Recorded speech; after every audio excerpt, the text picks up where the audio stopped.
Louvado seja nosso Senhor Jesus Cristo, para sempre seja louvado. Meu irmão, minha irmã, é uma alegria estarmos juntos mais uma vez neste sábado, celebrando ainda a primeira semana do tempo da Quaresma. Nós vamos agora viver a nossa meditação quaresmal deste dia. Vamos pedir a graça do Espírito Santo, a graça de Deus e a intercessão de São José para darmos início a mais esta nossa meditação. Em nome do Pai, do Filho e do Espírito Santo. Amém. Senhor, inspirai as nossas ações e palavras e ajudai-nos a realizá-las pela força e graça do Teu Espírito Santo, para que em vós comece e termine tudo aquilo que fizermos. Por Cristo nosso Senhor. Amém. Em nome do Pai, do Filho e do Espírito Santo. Amém. São José, valei-nos. Meu irmão, minha irmã, neste sábado, nós, com muita alegria, meditamos sobre um tema maravilhoso que nos é proposto por Santo Tomás de Aquino, o amor de Deus revelado na paixão de Cristo. Só a partir desta palavra, deste tema, poderíamos aqui ficar uma semana meditando, mergulhando no amor de Deus e ainda não chegaríamos ao final. Meu irmão, minha irmã, vamos então, a partir da palavra da carta de São Paulo aos Romanos, no capítulo 5, versículo 8, meditarmos, e também ao longo dessa meditação vamos também citar outras passagens bíblicas. Vamos mergulhar sobretudo hoje na palavra de Deus que nos revela o amor do Pai em Jesus Cristo.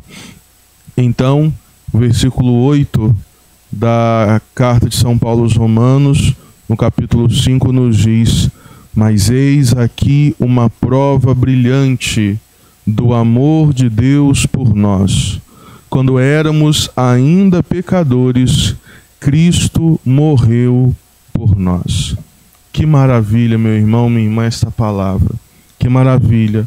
O amor de Deus revelado na paixão de nosso Senhor Jesus Cristo. E aqui, meus irmãos, logo no início dessa nossa reflexão, nós precisamos entender duas coisas muito importantes.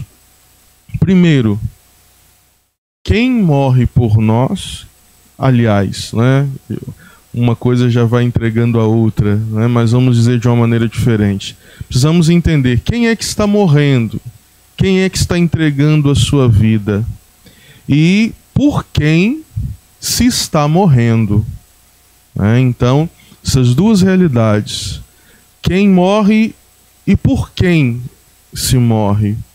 E aqui nós, meus irmãos, mergulhando na própria palavra de Deus, que vai também em São Paulo nos ajudar a refletir isso, na carta também aos Romanos, no capítulo 5, no versículo 7, vai dizer: dificilmente alguém aceitaria morrer por um justo, por um homem de bem. Talvez alguém se animaria a morrer, não é?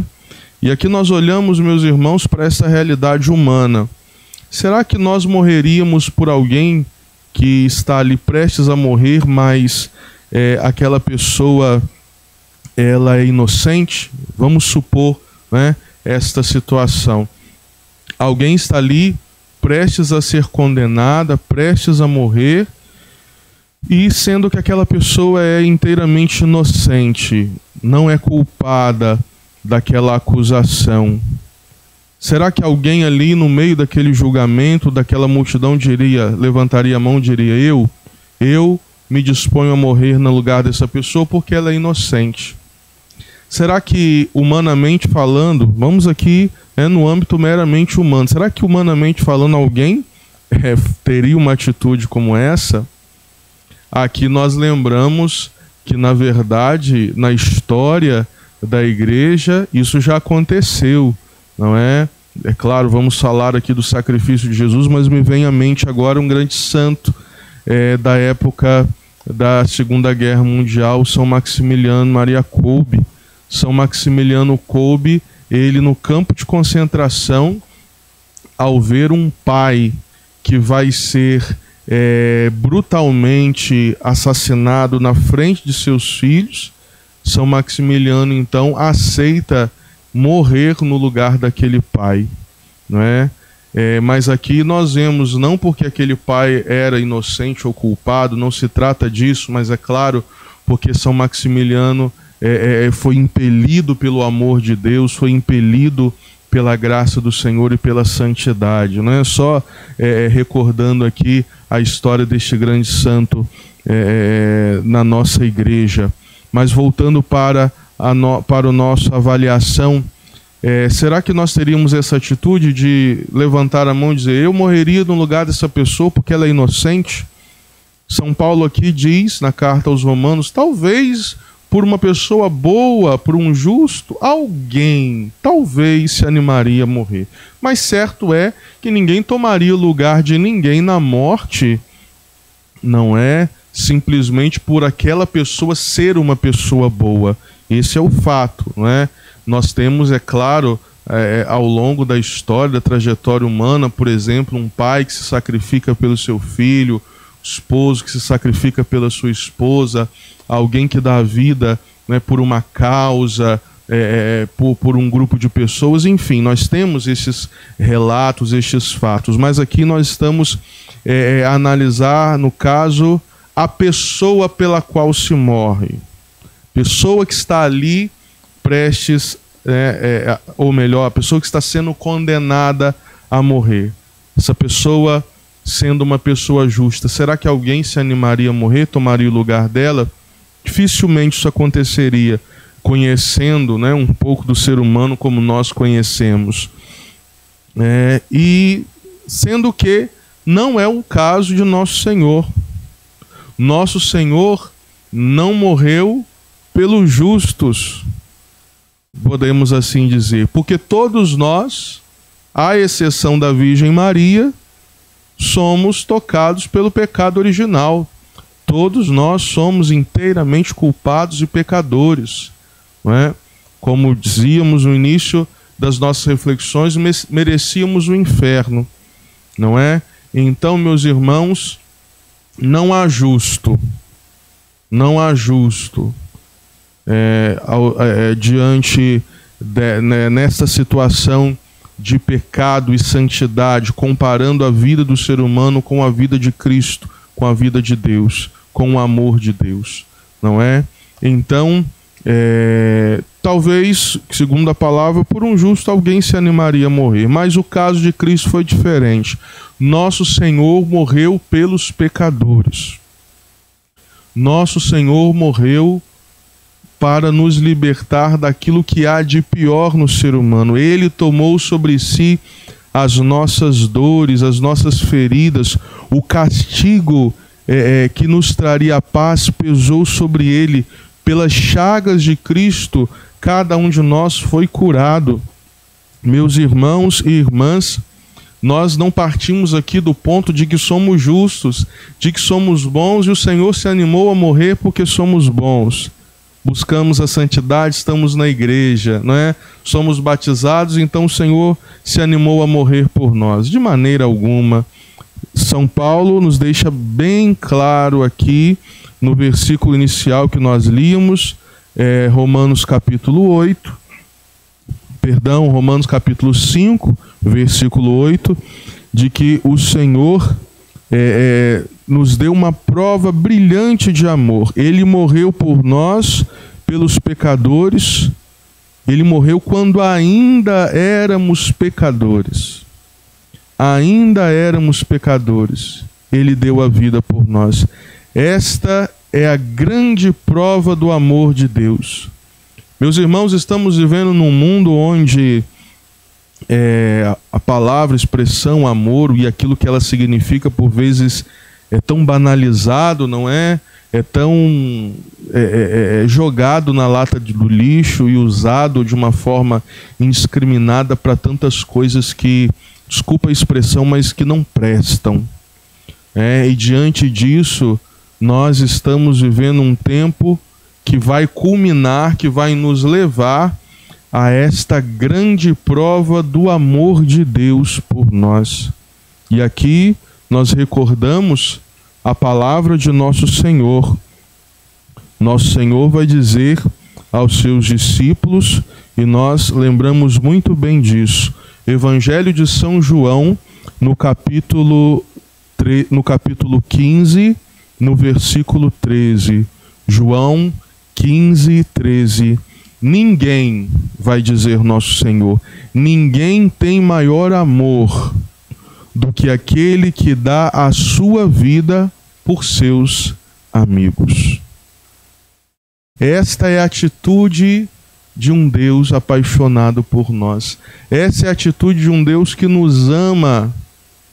E, meus irmãos, sendo nós pecadores e não justos, e Deus mesmo assim morrendo por nós, nós temos aqui a prova cabal de que o amor de Deus ele é infinito por nós.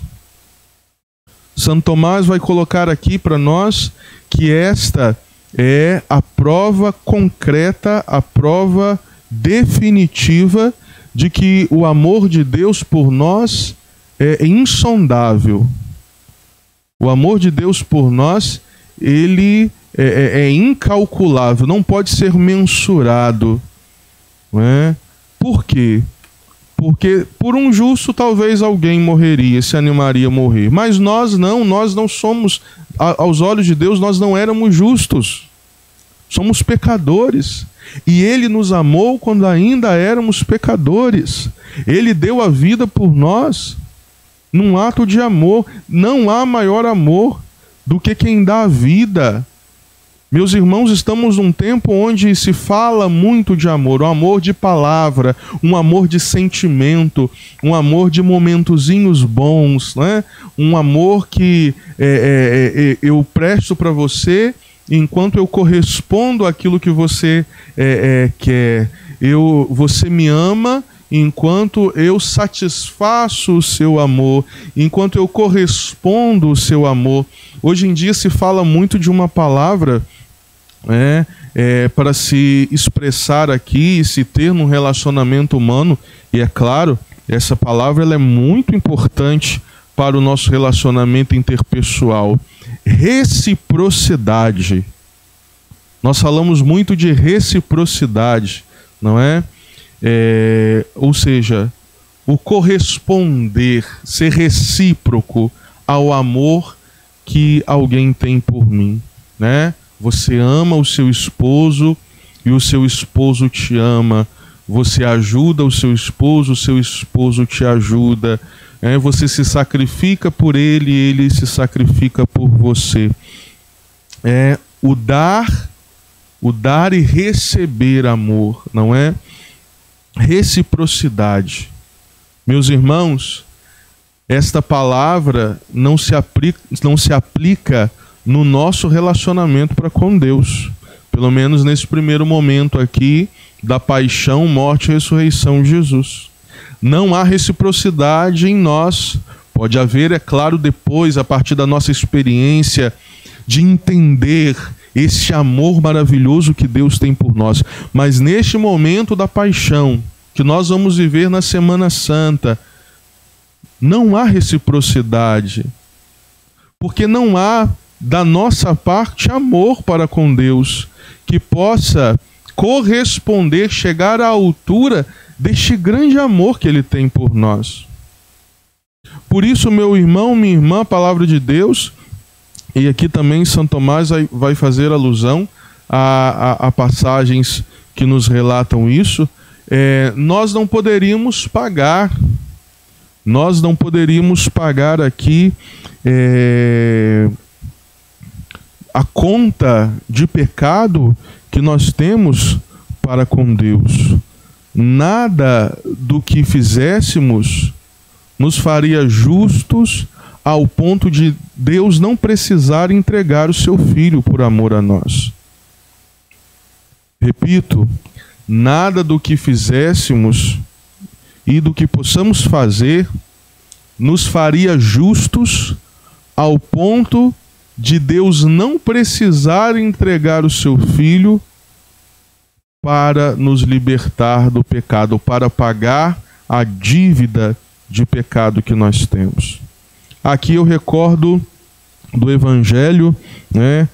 Não está aqui citado, mas me vem ao coração agora o Evangelho onde Jesus conta aquela parábola de um senhor que foi acertar contas com seus empregados. E, em primeiro lugar, lhe trouxeram um que lhe devia ali uma soma incalculável de ouro, né, de moedas de ouro. E mesmo se fosse vendido ele, e essa foi a ordem do Senhor, que ele fosse vendido, ele, a esposa, os filhos e tudo que ele tinha, para que se pagasse a conta. E mesmo assim, não pagariam a conta. Aquele empregado caiu aos pés do seu senhor e lhe pediu então que lhe desse um prazo e ele pagaria.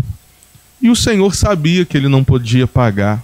O Senhor então, movido de compaixão, de misericórdia, perdoou a dívida. Aquele servo que foi perdoado saiu dali, encontrou um companheiro que lhe devia apenas 100 moedas, ou seja, uma soma pagável, um valor que ele poderia lhe pagar, parcelar e pagar, não é? Parcelar como nós hoje fazemos, em 12 mil vezes parcelamos nossas contas, não é? Aquele irmão de trabalho, aquele outro servo que lhe devia apenas 100 moedas, pediu: me dá um prazo e eu vou te pagar.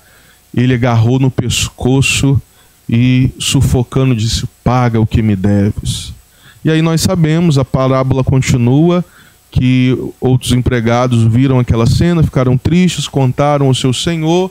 O Senhor trouxe de volta aquele empregado e disse: empregado perverso, eu não te perdoei a tua dívida porque tu me suplicaste? Não devias fazer tu também o mesmo com teu companheiro? E aí sim, aquele senhor ordena que ele seja vendido como escravo, seja jogado na prisão até que pague o último centavo. Deus não agiu assim conosco. Tem um salmo que nos diz que Deus não nos trata como exigem as nossas faltas. E até poético o salmo, né, que diz: quanto dista, né, quanto é distante o nascente do poente. Nós sabemos, né, o nascente do poente, né, o sol que se põe e o sol que nasce, quanto eles são distantes, muito mais Deus afasta de nós os nossos pecados. Olha que maravilha, meu irmão, minha irmã. Por isso, nós olhamos para o sacrifício de Cristo e vemos amor. Vemos amor, porque nós não merecíamos. Somos indignos, somos pecadores, não somos justos, comparando-nos, é claro, a Cristo. E mesmo assim, mesmo pecadores, Ele morreu por nós. E hoje eu gostaria de dizer a você, meu irmão, minha irmã, te convidar a fazer essa experiência maravilhosa do amor de Deus, que não se deixa vencer pelas nossas misérias. E eu digo a você, com 100% de certeza, que nada daquilo que fizermos de pior, nenhum pecado é capaz de superar a grandeza do amor de Deus por nós. O amor de Deus por você é infinito, meu irmão, minha irmã, porque mesmo você sendo um pecador e Ele te conhecendo, Ele morreu por você, Ele deu a vida por você. Ele deu a vida por você. Por isso, este tempo quaresmal que nos leva até a Semana Santa, a Páscoa, está nos encaminhando aqui a uma experiência do amor de Deus. Eu peço ao Senhor profundamente que cada um de nós, cristãos, e sobretudo católicos, façamos uma experiência nesta Quaresma, nesta Semana Santa, do amor de Deus. Amor de Deus que se expressa também na nossa realidade de igreja por meio dos sacramentos. te dar aqui um exemplo, meu irmão, muito simples e que nós conhecemos muito bem. Nós vamos procurar a Deus na confissão, nos acusamos de nossos pecados, debulhamos ali tudo aquilo que há às vezes de pior em nós, nas nossas atitudes, pensamentos, palavras, e saímos como da confissão? Condenados? Saímos castigados? De maneira alguma. Saímos perdoados. Costuma-se dizer, né? Quando era mais jovem, nos encontros e retiros, ouvia muito esta verdade. A confissão é o único tribunal no qual você entra, se acusa e sai livre, sai absolvido dos seus pecados. Por quê? Porque nos tornamos bonzinhos, santos? Porque merecemos? Não. Porque o amor de Deus é infinito. E nenhuma burrada que fizemos no nosso passado pode apagar o amor de Deus.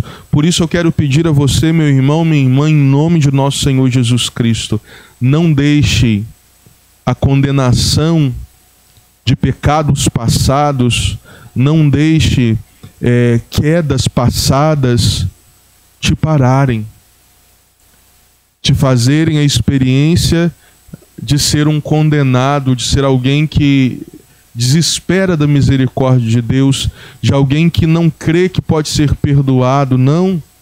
Não há pecado que possa ser maior do que a misericórdia de Deus, que estende a mão a nós. E mais, meus irmãos, os santos vão dizer que nosso Senhor Jesus Cristo teve seus braços esticados ao máximo na cruz, pregados na cruz. Para quê? Para acolher todo ser humano, para acolher todos os pecadores. O Senhor está de braços abertos a te esperar, a te acolher. Mas eu gostaria aqui de citar uma passagem que, para mim, Padre Fagner, expressa perfeitamente e claramente o amor de Deus por nós. Falamos aqui que Deus não nos trata como exige as nossas culpas. Falamos aqui do Evangelho, onde o nosso Senhor, então, conta a parábola do patrão que perdoa uma dívida impagável. Mas, para mim, o Evangelho que mostra perfeitamente o tamanho da misericórdia e do amor de Deus por nós. Aliás, é bom nós relembrarmos isso. O amor de Deus por nós é um amor misericordioso. O que significa dizer isso? É um amor que perdoa os pecados. O amor de Deus por nós não é de sentimentozinho bom. Não, meu filho, você caiu, você errou, vem aqui, errar é humano. Não. Deus, Ele tem misericórdia, ou seja, Ele quer nos levantar, nos tirar de uma situação de pecado, de uma situação de queda, de uma situação de condenação. O amor misericordioso de Deus é aquele que alcança lá no fundo do poço alguém que já acha que não tem mais chance de ser feliz, alguém que acha que não tem desculpa, não tem perdão.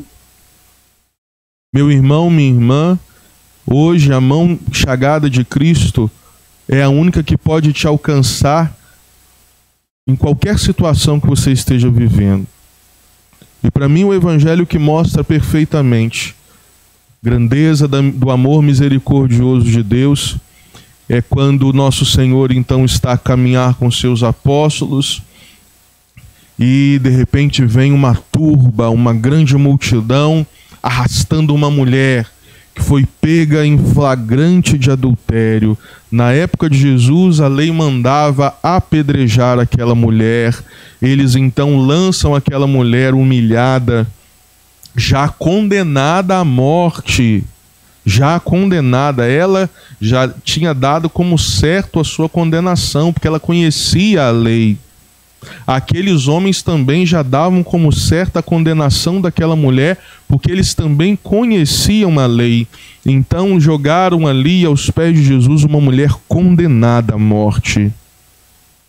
E perguntaram: Mestre, a lei manda apedrejar uma mulher que é pega em adultério. E aí jogam ali aos pés de Jesus aquela mulher e perguntam a Jesus: o que o Senhor nos diz? Qual é a sua palavra? E eu pergunto a você, meu irmão, qual será a palavra de Deus ao olhar para você, pecador?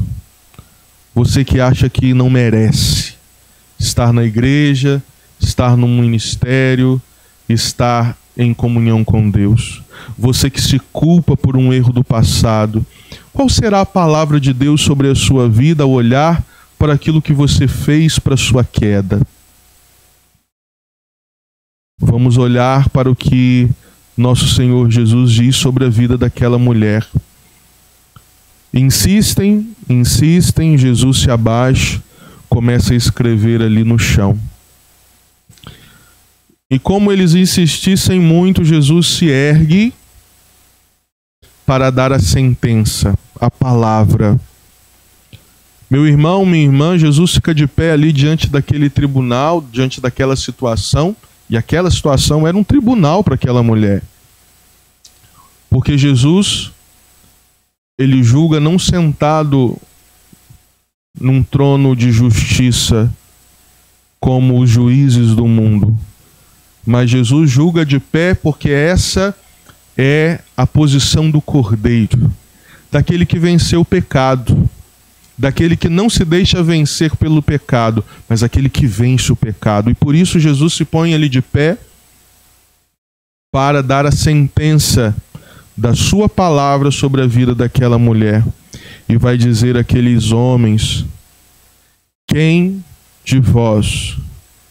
dentre vós não tiver pecados, que atire a primeira pedra. E aí o silêncio vai reinar. Aqueles homens, muitos deles talvez já com pedras nas mãos, deixam ali as suas pedras, se retiram aos poucos, a começar pelos mais jovens, pelos mais idosos, até que fica ali, naquele tribunal, a mulher pecadora e Jesus. E aí vem a palavra de Jesus sobre a vida daquela mulher. Talvez não, com certeza, a mesma palavra que ele pode hoje e quer dizer a mim e a você, desde que nos aproximemos dele. Jesus olha para aquela mulher e vai dizer: mulher, ninguém te condenou? Onde estão os que te acusavam? Ela então vai dizer: ninguém, Senhor. Jesus então, de uma forma maravilhosa, vai voltar-se à mulher e vai dizer: nem eu te condeno. Vai e não tornes a pecar. Aquela mulher, pega em flagrante de adultério, condenada à morte, encontra em Jesus vida nova. Encontra em Jesus a possibilidade de reescrever a sua história. Só é possível quando nos aproximamos de Deus. Por isso, o demônio, o inimigo, ele nos acusa, ele nos oferta o pecado, nos faz às vezes cair no pecado pela sua sedução e depois joga na nossa cara o pecado para que nós não nos aproximemos da misericórdia de Deus, para nós não nos arrependermos aos pés de Jesus. Por isso, meu irmão, minha irmã, nesta quaresma, procure uma confissão, arrependa-se dos seus pecados, porque você vai encontrar em Cristo amor. O amor de Deus é o amor misericordioso. O amor de Deus é um amor que não se deixa vencer pelos pecados da humanidade. Por isso, nós vamos viver a grande festa da misericórdia, festa do amor, na paixão de Jesus. Eu peço ao Senhor que você experimente esse amor. E é por este amor, e aí sim, se antes não tínhamos mérito, agora precisamos ter. A partir do entendimento de que Deus deu a vida por mim, de que Ele morreu por mim, de que eu não mereço, mas mesmo assim Ele me fez seu amigo, Ele me fez filho do Pai, pelo seu sacrifício. Assim, a partir do momento que eu entendo que os meus pecados não pararam o coração de Deus, não pararam o coração de Deus de se sacrificar por mim, a partir do momento que eu entendo que esse é o único amor, ao olhar para esta passagem que acabei de citar, este é o único amor que pode trazer vida para a minha vida, pode trazer ressurreição para aquilo que já estava morto, condenado, fracassado. A partir desta experiência, meu irmão, minha irmã, de que não é um mundo, de que não é aquela mulher bonita, não é aquele homem bonito, não é aquela situação maravilhosa que vai me trazer amor, mas é essa experiência de Jesus, que me ama na minha miséria, que me ama conhecendo o pior de mim. Às vezes as pessoas, e por isso nós nos enganamos tanto, as pessoas olham para nós e nos amam por aquilo que nós podemos oferecer, nos amam e gostam de nós enquanto nós valemos alguma coisa e damos alguma coisa. As pessoas às vezes olham para nós e nos amam por aquilo que acham que nós somos. Deus não. Deus nos conhece, Deus sabe a miséria que eu sou e mesmo assim Ele me ama, Ele deu a vida por mim. E Ele me convida, como convidou aquela mulher: vai e não voltes a pecar. Eu não te condeno, mas eu te salvo. É como se Jesus dissesse para aquela mulher ali caída: olha, levanta, eu não te condeno, eu te salvo, mas você precisa ir e não voltar mais a pecar. E nesta quaresma, nesta Semana Santa, nesta celebração, na festa da paixão, da misericórdia, do amor de Deus, você é chamado a fazer essa experiência. Experiência de um amor que não se cansa de amar. Volta, meu irmão. Como diz uma música, né? Antiga na nossa igreja. Volta. Só Deus é a resposta. Só Deus é o amor que não se cansa de amar. Que você faça essa experiência do amor de Deus e não se afaste deste amor, nem diante das quedas, nem diante das dificuldades, que nada te faça perder de vista o amor de Deus. E veja, não é um sentimento, é uma decisão. Ele nos amou primeiro. Ele nos amou primeiro. Talvez nos nossos relacionamentos, não é? Nós podemos dizer: eu amava fulano, eu casei, amava fulano, mas eu me enganei porque fulano mudou, porque quando a gente namorava, era noivo, não era desse jeito, aí mudou. Não é assim, porque na verdade você passou a conhecer mais depois, não é? Com Deus não é assim. Ele já sabe quem nós somos. Ele sabe quem eu sou, quem você é, e mesmo assim, Ele decidiu-se por dar a vida por nós. É isso que está aqui em Romanos, quando nós ouvimos: Ele nos amou quando ainda éramos pecadores. Que você também corresponda ao amor de Deus. E aí agora sim entra a reciprocidade no relacionamento com Deus. Deus nos ama e espera o nosso amor. Não é um amor de sentimento, não é um amor de palavrinhas bonitas, de lágrimas, mas um amor de decisão. E eu quero terminar com esta palavra firme, forte para a minha vida e para a sua vida.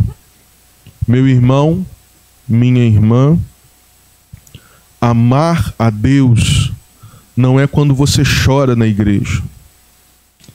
Amar a Deus não é quando você faz alguma coisa na igreja, serve no encontro, vai à missa no retiro. Isso são expressões.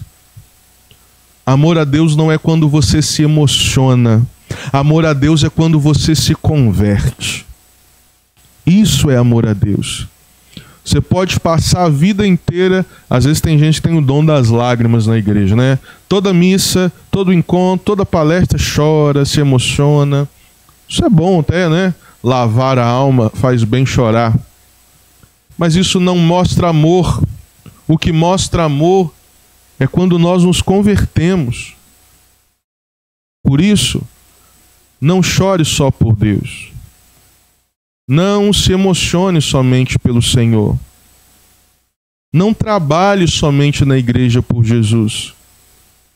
Se converta.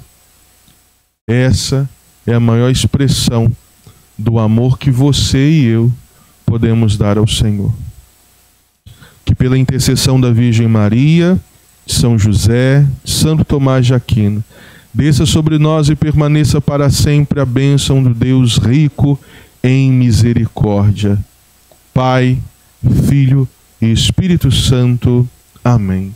Louvado seja nosso Senhor Jesus Cristo, para sempre seja louvado. São José, valei-nos.